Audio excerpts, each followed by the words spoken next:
Are you serious? That is a lot of freaking people.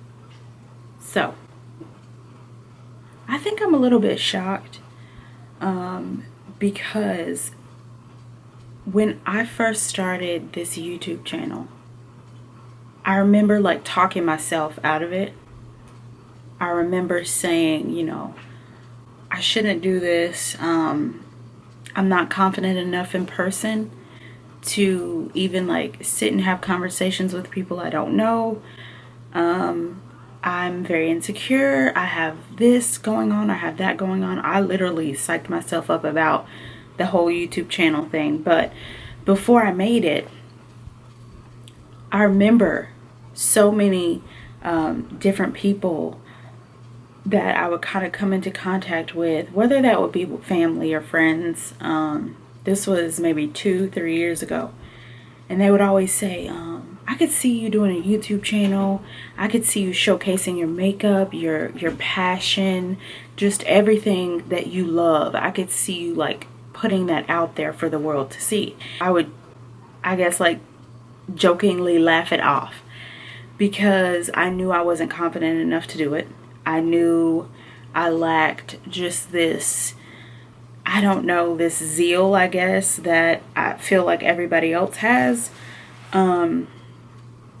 I put together videos on here. I'm still very shocked, like, that it's, I guess, gotten this much, like, feedback from people who can relate, because I just decided to put out there what I care about, things that make me happy, moments where I'm happy and I can showcase that. The reason that I feel like I talked myself out of making this YouTube channel was obviously I didn't want my mental health to ooze out on camera. That's something that I still have a hard time with, just that concept in general. Kind of like people seeing your flaws. I have tons of flaws. I have tons of insecurities, but I think the one thing that I was really hoping for when I made this channel was just the fact that I would just put it out there, you know, not letting those things like hold me back, because I've let so much of my life hold me back. But I think I came to a point in my life where it was just like, you know what, I've been here a long while now, and I'm no longer a teenager, far from it. And what I suffered with, you know, years back, I want to at least put in motion of me trying to die. Sorry, okay, I have such a horrible time with like expressing myself sometimes, but I didn't think I would do it. I was really afraid. Looking on like YouTube and just on social media in general, it kind of like forces you to believe that, you know, you're the opposite of what's amazing. And I kind of was just always in this thing where, in this headspace, like, you know, I don't really think I'm that interesting, for one, for people to be like watching. And then two, I think that, you know, we all sort of like go through this process in life where we're just like, oh, you know, there are other people out here that are killing it and I'm not in that group. But I think I was just really shocked at just how loving everyone was here, and then also just how you guys liked the cottagecore thrift haul. That was pretty cool. I got about 3,300 views on. Oh my god, holy crap, you guys are insane. I still can't believe that, but I actually what's funny is I had been shopping. So the way that I shop with thrifting is I'll go and I'll spend, let's say 25 here. I'll go and spend whatever extra amount I have, $10. It could be 15. It could be, it could be $10. It could be 15. It could be, whatever. Just like, it literally could be $7. But I've compiled another haul for you guys because I saw how much you guys just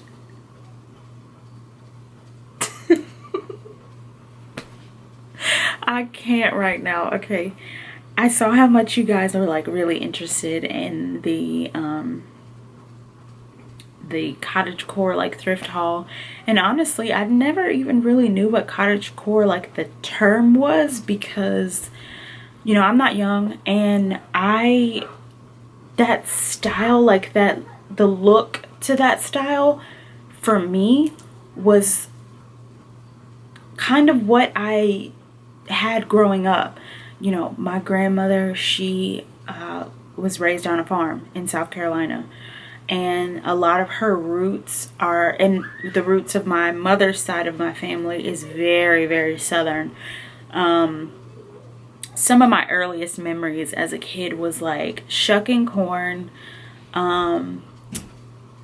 just like getting the peas ready. I think it was like the snap peas. Actually, I forgot what vegetable that was. We would literally sit there and like, because she would grow a lot of her food, and she literally still grows her own food. Her tomatoes, peppers, squash. I'll try to insert a clip of that like next.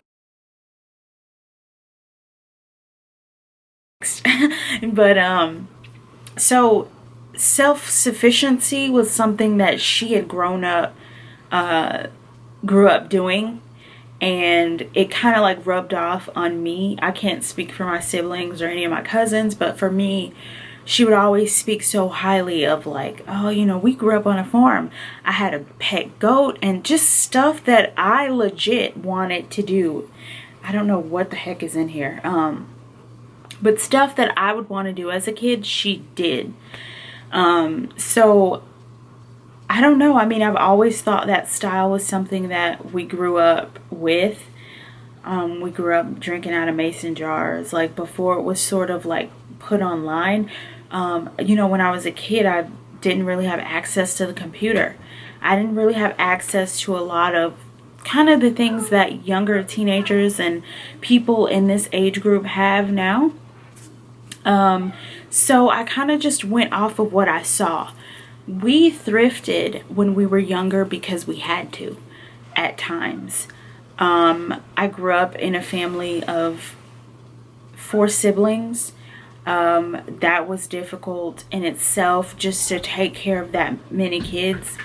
And I remember getting picked on in school, literally. I was in elementary. I'm not gonna say the name of the school, but I remember being asked. The teacher would, I think it was like one of the, what do you call it? It was like sort of when it's time for dismissal. You get your book bag, you get your lunch if you brought one, your lunch bag, you kind of tidy up your things, wipe your desk off with sanitizer, kind of like prepare yourself to go.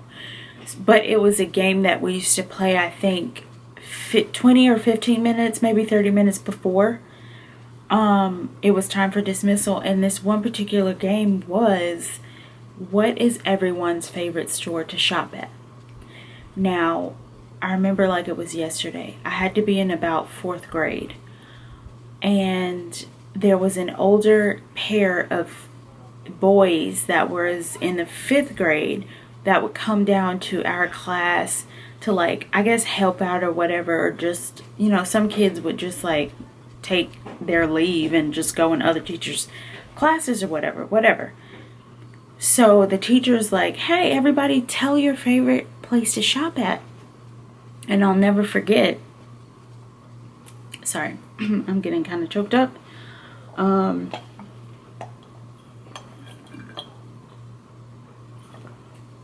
Sorry. I'll never forget. You know, everyone was saying different stores, really nice department stores. And then it came close to my time to say the store that I preferred to shop at. And I remember saying Goodwill. And legit, I kid you not, the whole class, like, with maybe an exception of like 2 or 3 kids who probably didn't hear me, who were just having conversations, but I could literally see this right now in my head as I'm stating this. Because my row was maybe like 2 rows back. So like the second row. And I remember when, because you know, the boys were writing it down on the desk. I mean, the boys were writing it down on the board. And when he wrote Goodwill, everyone just thought it was so funny. They picked on me. The older kids, they would call me Goodwill. They'd be like, oh, she shops at Goodwill. Her name is Goodwill. That's the Goodwill girl. And I'll never forget that. And I remember growing up thinking like, wow, it must be not a cool thing or just not like a normal thing to shop secondhand, because it just makes you look like you don't have any money. But we didn't have much money. We did with what we could. And I appreciate that in itself.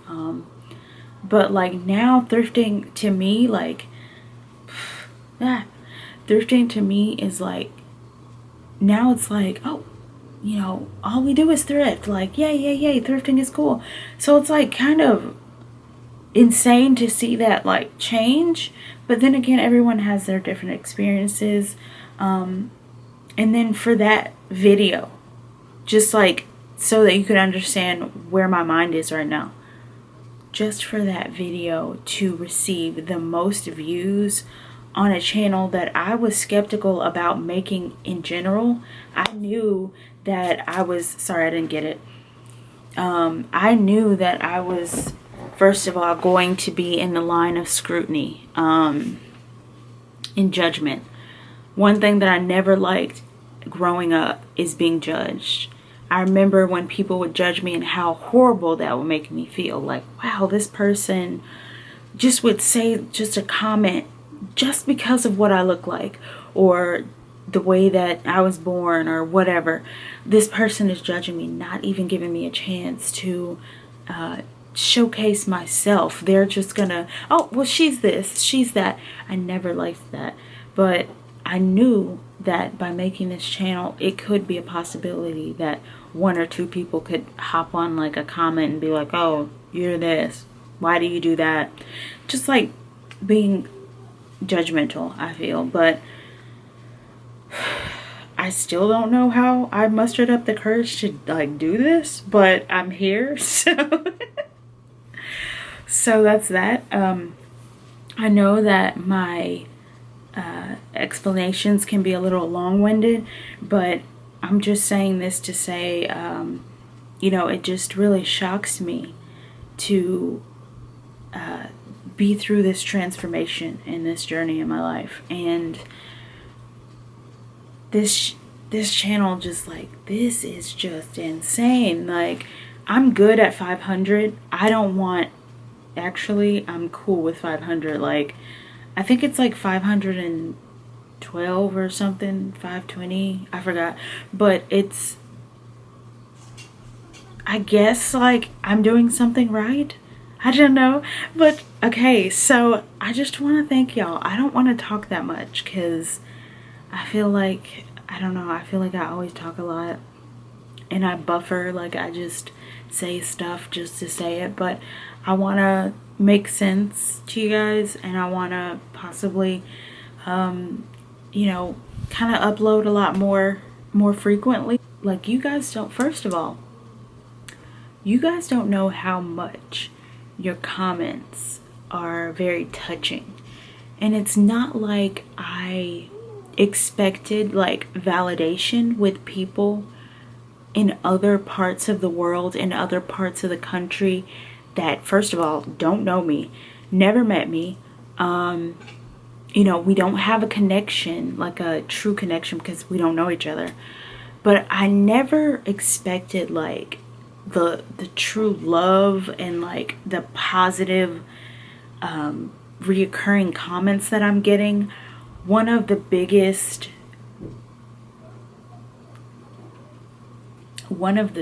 like compliments that I've ever gotten on this, you know, channel or my videos was, you know, I was going through a lot today, and you know, I was feeling like stress and a lot of anxiety, and then I watched your video and it was very calming.